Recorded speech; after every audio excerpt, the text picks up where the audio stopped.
बच्चों, आज हम लोग अपनी हिंदी पुस्तिका वाटिका से कक्षा 5वीं का कविता नंबर 4 चमकीले तारे पढ़ेंगे।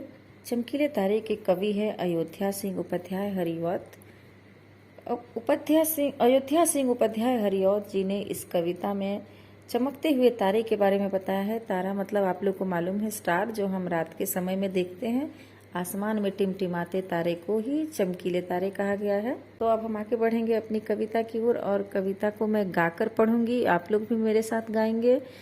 कविता गाने के बाद हर एक 4-4 पंक्ति का मतलब मैं आपको समझाऊंगी। तो चलिए हम शुरू करते हैं अपनी चमकीले तारे। क्या चमकीले तारे हैं, बड़े अनूठे प्यारे हैं, आँखों में बस जाते हैं, जी को बहुत लुभाते हैं। बच्चों आप लोग भी गाओ मेरे साथ।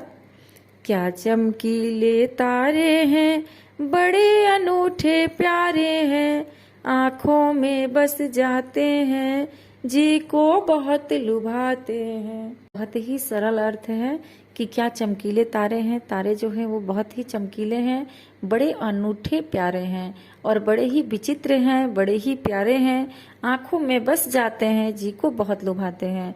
और ये हमारे आँखों में जब बस जाते हैं तो हमारे मन को बहुत लुभाते हैं, यानी हमें आकर्षित करते हैं, हमारे मन को अपनी ओर खींचते हैं, लुभाते हैं, खुश करते हैं। फिर आगे कवि क्या कह रहे हैं वो ध्यान से देखिए। आगे कवि कहते हैं कि जगमग जगमग करते हैं, हंस हंस मन को हरते हैं, नए जड़ाऊं गहने हैं, जिन्हें रात ने पहने हैं। कह रहे हैं आगे कि जगमग जगमग करते हैं, हंस हंस मन को हरते हैं, नए जड़ाऊं गहने हैं, जिन्हें रात ने पहने हैं। इसका अर्थ है कि जगमग जगमग करते हैं। ये जो तारे हैं वो टिमटिमाते हैं। जगमग करना यानी टिमटिमाना, टिमटिमाते हैं और हंस हंस मन को हरते हैं।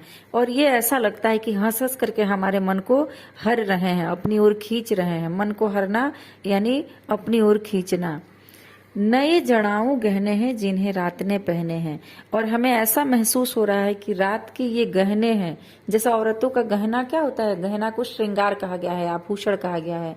जब औरत किसी शादी ब्याह या पर्व त्योहार किसी मौके पर कैसे लड़कियां या औरत लोग बहुत श्रृंगार करते हैं, गहने पहनते हैं, हार कंगन नथिया झुमका सब पहनते हैं तो अच्छे लगते हैं। तो वैसे ही कवि यहाँ पे रात के लिए कह रहे हैं कि ऐसा लग रहा है कि ये बहुत ही सुंदर, बहुत जड़ाऊं गहने हैं, मतलब बहुत ही अच्छे बनाए गए गहने हैं, जिन्हें रात ने पहने हैं।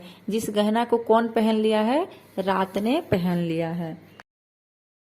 आगे कवि कह रहे हैं कि कितने रंग बदलते हैं, बड़े दिए से बलते हैं, घर के किसी उजाले हैं, जोत जगाने वाले हैं।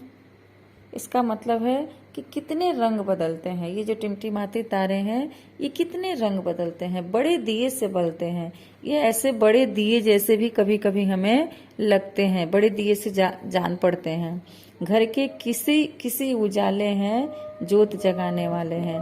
कह रहे हैं कि ये हमारे घर के हर कोने को उजाले करने वाले हैं, जोत जगाने वाले हैं, यानी प्रकाश देने वाले। ये जो तारे हैं हमारे घर में जोत जगाने वाले हैं, यानी प्रकाश देने वाले तारे हैं।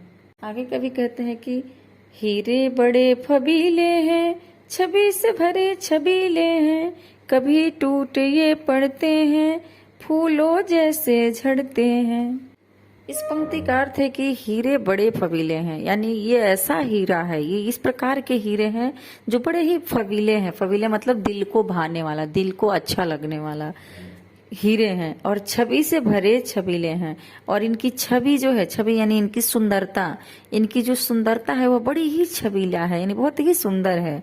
कभी टूट ये पड़ते हैं, फूलों जैसे झड़ते हैं। और कभी कभी तो ऐसा लगता है कि तारे जो हैं वो टिमटिमा टिमटिमा करके फूलों की तरह झड़ भी रहे हैं। चिनकी सी चिटकाते हैं, छोड़ फूल झड़ी जाते हैं। और चिनगी सी चिटकाते हैं। यानी आग की, जब कभी आपने देखा होगा आग की, कोई कभी लोहा वगैरह पीटते समय आप देखते होंगे कि आग की छींटे से निकलते हैं, तो वही करें कि चिनगी सी चिटकाते थे, मतलब आग की छींटे की तरह निकलते हैं ये, चिटकाते हैं ये, और छोड़ फुलझड़ी जाते हैं। और फुलझड़ी कहते हैं जब दिवाली में जो आप एक लंबी से पटाखे लेकर के, एक फुलझड़ी लेकर के जो उड़ाते हो, तो उसमें से किस तरह से स्टार के तरह ही वो फुलझड़ी जब जलता है तो तारों के तरह ही उसमें से फुहारे निकलते हैं। तो वही कह रहे हैं कि ये इस तरह से चिनगी सी छिटकाते हैं, यानी आग ऐसा निकलता है, इनमें से आग जैसा दिखता है, सुंदर सा छिटकिली जैसा आग दिखता है, छिटकता हुआ आग दिखता है, और फुलझड़ी की तरह ये चारों तरफ अपनी टिमटिमाहट छोड़ जाते हैं। तो बहुत ही सुंदर कविता था बच्चों। इस तरह से यह कविता समाप्त होता है। अगर आपको कुछ समझ में नहीं आया होगा तो मुझे कमेंट में लिखना, मैं वापस आपको ये समझाऊंगी। और बार बार आप लोग मेरे इस वीडियो को देखिए, सब कुछ बहुत आसानी से समझ में आ जाएगा।